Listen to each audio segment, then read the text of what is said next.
بسم اللہ الرحمن الرحیم۔ اللہ تعالیٰ نے حضور صلی اللہ علیہ وآلہ وسلم سے فرمایا، جو 9-10 ذی الحج کو یہ سورت پڑھے گا اس کے 100 سال کے گناہ معاف ہوں گے، اسے 100 سال کی عبادت کا ثواب ہوگا اور 100 سال کی قضا نماز معاف ہوگی۔ محترم ناظرین، اللہ رب العزت اپنی رحمت، محبت اور فضل کے دروازے سال بھر کھولتا رہتا ہے، لیکن کچھ دن ایسے ہوتے ہیں جو اللہ کی بارگاہ میں عام دنوں سے کہیں زیادہ پسندیدہ اور عظمت والے ہوتے ہیں۔ ان ایام میں عبادت کے اجر کا شمار ممکن نہیں، مغفرت کے دروازے وسیع تر ہو جاتے ہیں اور انسان کے دل پر اترنے والی اللہ کی رحمتیں سمندر کی مانند ہو جاتی ہیں۔ انہی دنوں میں سب سے اعلیٰ، برتر اور بابرکت دنوں میں سے ایک عظیم زمانہ عشرہ ذی الحج کا ہے۔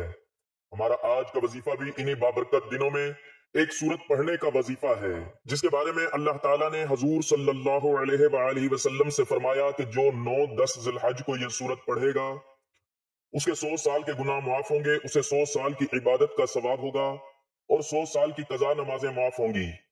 تو ناظرین محترم، قرآن پاک کی اس بابرکت سورت کے بارے میں جاننے کے لیے گزارش ہے کہ ویڈیو کو آخر تک لازمی دیکھیے گا تاکہ یہ موقع ہاتھ سے نہ جائے اور آپ 9 اور 10 ذی الحج کو یہ سورت لازمی پڑھیں۔ ویڈیو اگر پسند آئے تو ویڈیو کو لائک اور شیئر کر دیجیے گا تاکہ آپ کے ساتھ آپ کے عزیز رشتہ داروں کی بھی معافی ہو سکے اور انہیں بھی اس عظیم عبادت کا ثواب حاصل ہو جس میں آپ کا حصہ بھی شامل ہو جائے گا۔ ناظرین، ذی الحج اسلامی سال کا 12واں مہینہ ہے جسے اللہ تعالیٰ نے فضیلت، عبادت اور قربت کا مہینہ بنایا ہے۔ اس مہینے میں ایسی راتیں اور دن شامل ہیں جن کی قسم خود خالق کائنات نے قرآن مجید میں کھائی ہے۔ سورۃ الفجر میں اللہ تعالیٰ فرماتے ہیں، والفجر ولیال عشر، قسم ہے فجر کی اور ان 10 راتوں کی۔ علماء تفسیر کی رائے ہے کہ ان 10 راتوں سے مراد ذی الحج کے پہلے 10 دن ہیں جن میں عرفہ، قربانی اور حاجیوں کا وقوف عرفات شامل ہے۔ یہ وہ دن ہیں جن کے متعلق رسول اللہ صلی اللہ علیہ وآلہ وسلم نے فرمایا، ان 10 دنوں میں کیے جانے والے نیک اعمال اللہ کو سب سے زیادہ محبوب ہیں۔ ذی الحج ہی کا مہینہ ہے جس میں ارکان حج ادا کیے جاتے ہیں۔ لاکھوں مسلمان دنیا کے ہر کونے سے اللہ کے گھر میں حاضری دیتے ہیں اور اللہ کی عبادات کرتے ہیں۔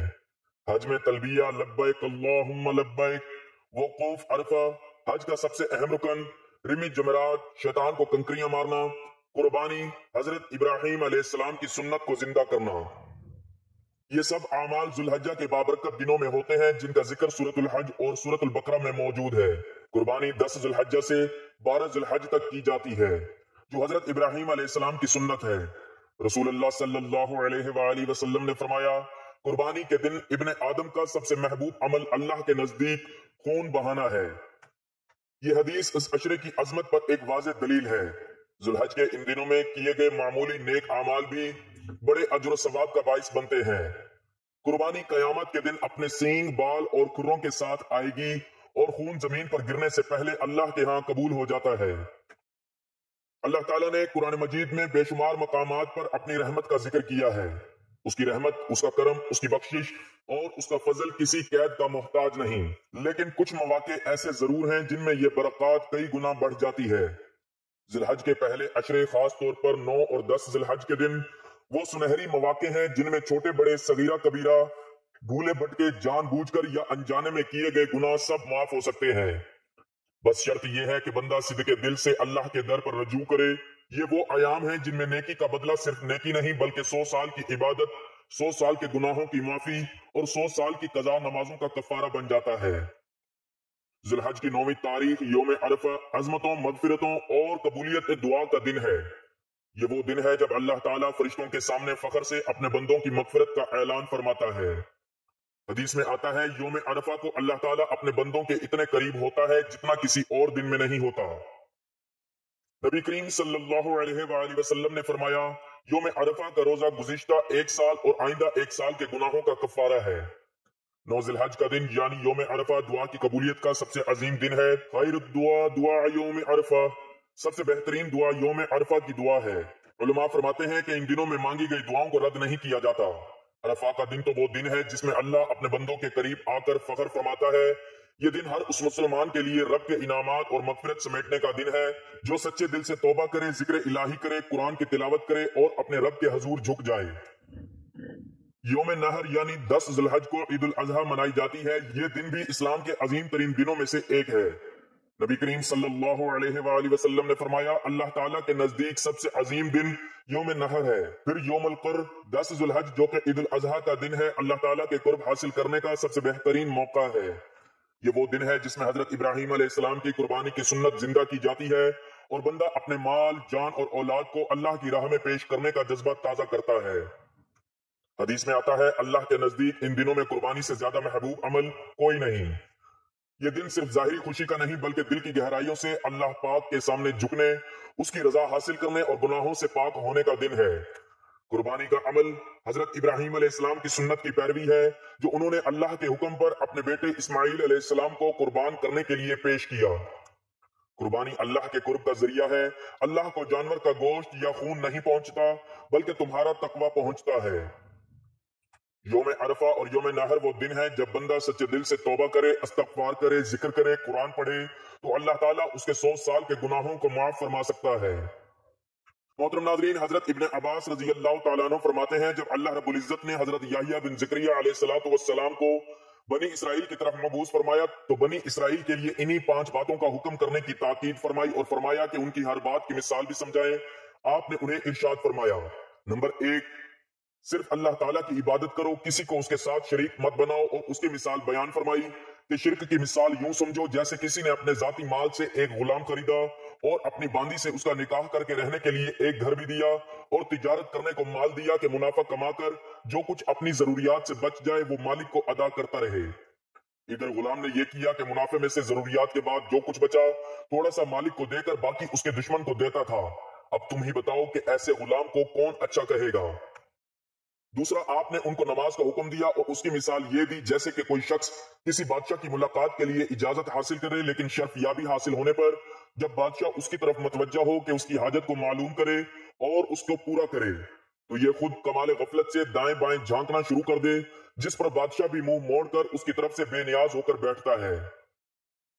نمبر 3، پھر آپ نے ان کو روزے کا حکم فرمایا اور ساتھ ہی یہ مثال سمجھائی کہ روزہ دار کی مثال اس شخص کسی ہے جو ہتھیار لگا کر ڈھال تھام کر لڑائی کے لیے نکلتا ہے، جس کے بعد نہ تو دشمن اس تک پہنچ سکتا ہے اور نہ ہی اس کا کوئی ہتھیار اس پر کارگر ہو سکتا ہے۔ نمبر 4، آپ نے ان کو صدقے کا حکم دیا اور یہ مثال بیان فرمائی کہ جیسے کسی شخص کو دشمن قید کر لے اور یہ ایک خاص رقم کے عوض اس سے سودا کر کے پھر تھوڑا جو کچھ بھی کماتا ہے اسے ادا کرتا ہے حتیٰ کہ اپنے آپ کو آزاد کروا لے۔ 5ویں نمبر پر پھر آپ نے ان کو اللہ تعالیٰ کے ذکر کرنے کا حکم دیا، اس کی مثال یوں سمجھائی، ذکر کی مثال یوں سمجھو جیسے کسی قوم پر دشمن حملہ کرنے لگے تو وہ قلعے میں داخل ہو کر دروازہ بند کر لے اور قلعہ بند ہو کر دشمن سے اپنی جان بچائیں۔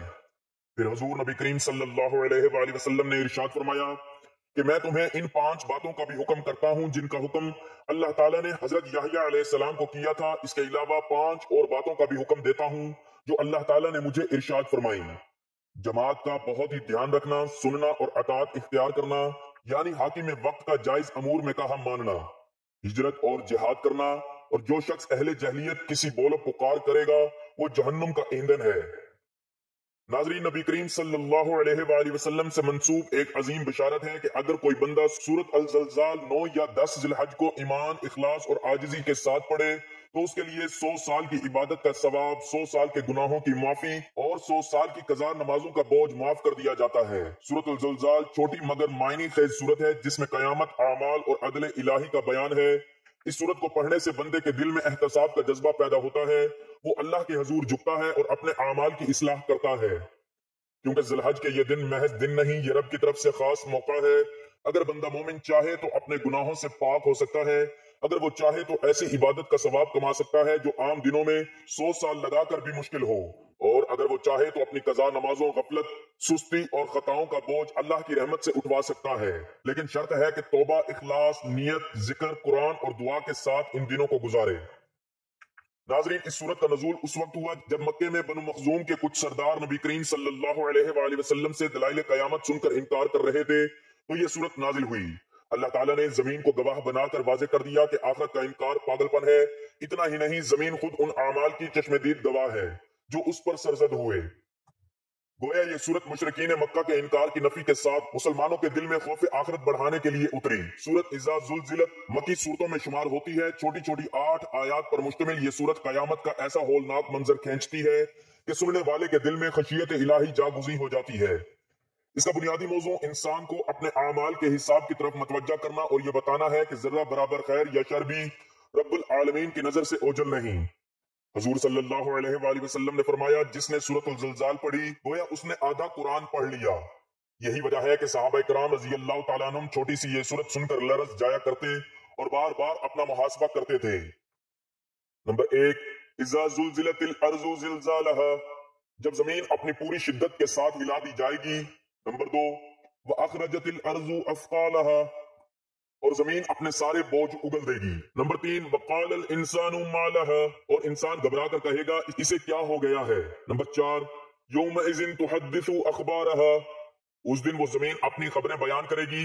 نمبر 5، بأن ربک اوحی لہا، کیونکہ تیرے رب نے اسے وحی کی ہوگی، حکم دیا ہوگا۔ نمبر 6، یومئذ یصدر الناس اشتاتا لیروا اعمالہم، اس دن لوگ مختلف گروہوں کی شکل میں نکل کھڑے ہوں گے تاکہ انہیں ان کے اعمال دکھائے جائیں۔ نمبر 7، فمن یعمل مثقال ذرۃ خیرا یرہ، بس جس نے ذرہ برابر بھی بھلائی کی ہوگی وہ اسے دیکھ لے گا۔ نمبر 8، ومن یعمل مثقال ذرۃ شرا یرہ، اور جس نے ذرہ برابر برائی کی ہوگی وہ اسے دیکھ لے گا۔ آیت 1-2 قیامت کا پہلا جھٹکا۔ زلزال کا لفظ شدت ارتعاش پر دلالت کرتا ہے۔ اسقالہا میں ثقل ہر وہ بوجھ ہے جو زمین نے اپنی آغوش میں چھپا رکھا ہے، وہ دفن شدہ اموات ہوں یا معدنی خزانے۔ مفسرین ابن کثیر رحمۃ اللہ علیہ اور طبری رحمۃ اللہ علیہ کے مطابق یہاں اصل مراد انسانی لاشوں کا حشر ہے جنہیں نکال کر زندہ کھڑا کیا جائے گا۔ آیت 3، انسانی حیرت، کافر کہے گا ما لہا، اس گھبراہٹ میں سوال نہیں پچھتاوا ہے۔ آیت 4-5، زمین کی گواہی۔ امام قرطبی رحمۃ اللہ علیہ لکھتے ہیں زمین بول کر بتائے گی کہ فلاں نے کہاں زنا کیا، فلاں نے کہاں نماز چھوڑی، فلاں نے کہاں صدقہ کیا۔ یہ وحی الہی کے ذریعے ہوگا۔ جس طرح ہم موبائل سے آواز سنتے ہیں اسی طرح اللہ کن کہہ کر زمین میں گویائی پیدا فرما دے گا۔ آیت 6، محشر کے قافلے اشتاتن یعنی متفرق گروہ، نیک و بد، مومن و کافر، ہر گروہ اپنی قیادت کے ساتھ حاضر ہوگا۔ بعض نے اسے اعمال کی نوعیت کے مطابق الگ الگ قطاریں سمجھا ہے۔ آیت 7-8، عدل مطلق، مثقال ذرۃ، ذرے کے برابر ہی اصل اس صورت کا لب لباب ہے۔ قیامت کے میزان میں نہ کمی ہوگی نہ زیادتی۔ ذرہ یعنی ریت کا باریک دانہ یا مچھر کا پر۔ امام راضی رحمۃ اللہ علیہ فرماتے ہیں یہاں اللہ نے اجر و سزا کی کم سے کم مقدار بتا کر بندے کو متنبہ کیا کہ کوئی گناہ معمولی نہیں۔ ناظرین محترم، وقت کی نزاکت کو مد نظر رکھتے ہوئے چلتے ہیں عمل کی جانب کہ آپ نے اس سورت کو 9 اور 10 ذی الحج کو کب، کہاں، کیسے اور کتنے تعداد میں پڑھنا ہے اور اس کو پڑھنے کے لیے کیا ضروری شرائط ہیں۔ حضور پاک صلی اللہ علیہ وآلہ وسلم نے فرمایا کہ جو شخص ان دنوں میں اس سورت مبارکہ کی تلاوت کرتا ہے تو اللہ تعالیٰ اس کے 100 سال کے گناہوں کو معاف فرما دیتا ہے، اس کو 100 سال کی عبادت کا ثواب ملتا ہے اور اس کی 100 سال کی قضا نمازیں ادا تصور کی جاتی ہیں۔ تو ناظرین، آپ یہ عمل 9-10 ذی الحج کو کسی بھی وقت کر سکتے ہیں۔ آپ چاہیں تو کسی نماز کے بعد بھی کر سکتے ہیں، لیکن اس کے لیے بہتر اور موزوں وقت نماز فجر کے بعد، نماز عصر اور نماز عشاء کے بعد کرنے کا ہے۔ لیکن اس عمل کو کرنے کے لیے آپ نے سب سے پہلے باوضو ہو جانا ہے اور خوشبو لگا کر کسی پاک صاف جگہ پر بیٹھ جانا ہے۔ اس کے بعد نیت کریں، اے اللہ میں تیری رضا، مغفرت اور قرب کے لیے سورۃ الزلزال کی تلاوت کرتی ہوں۔ نیت کرنے کے بعد آپ نے سب سے پہلے اعوذ باللہ من الشیطان الرجیم بسم اللہ الرحمن الرحیم پڑھ کر حضور پاک صلی اللہ علیہ وآلہ وسلم کی ذات اقدس پر درود پاک کا نذرانہ پیش کرنا ہے۔ درود پاک آپ کوئی سا بھی پڑھ سکتے ہیں۔ ثواب کے لیے ایک مرتبہ درود ابراہیمی میرے ساتھ بھی پڑھ لیجئے۔ اللہم صلی علی محمد وعلی آل محمد کما صلیت علی ابراہیم وعلی آل ابراہیم انک حمید مجید۔ اللہم بارک علی محمد وعلی آل محمد کما بارکت علی ابراہیم وعلی آل ابراہیم انک حمید مجید۔ درود پاک پڑھنے کے بعد آپ نے سورۃ الزلزال 11 مرتبہ پڑھیں۔ ایک مرتبہ سماعت فرما لیں۔ بسم اللہ الرحمن الرحیم اذا زلزلت الارض زلزالہا واخرجت الارض اثقالہا وقال الانسان ما لها یومئذ تحدث اخبارہا بأن ربک اوحی لها یومئذ یصدر الناس اشتاتا لیروا اعمالہم فمن یعمل مثقال ذرۃ خیرا یرہ ومن یعمل مثقال ذرۃ شرا یرہ۔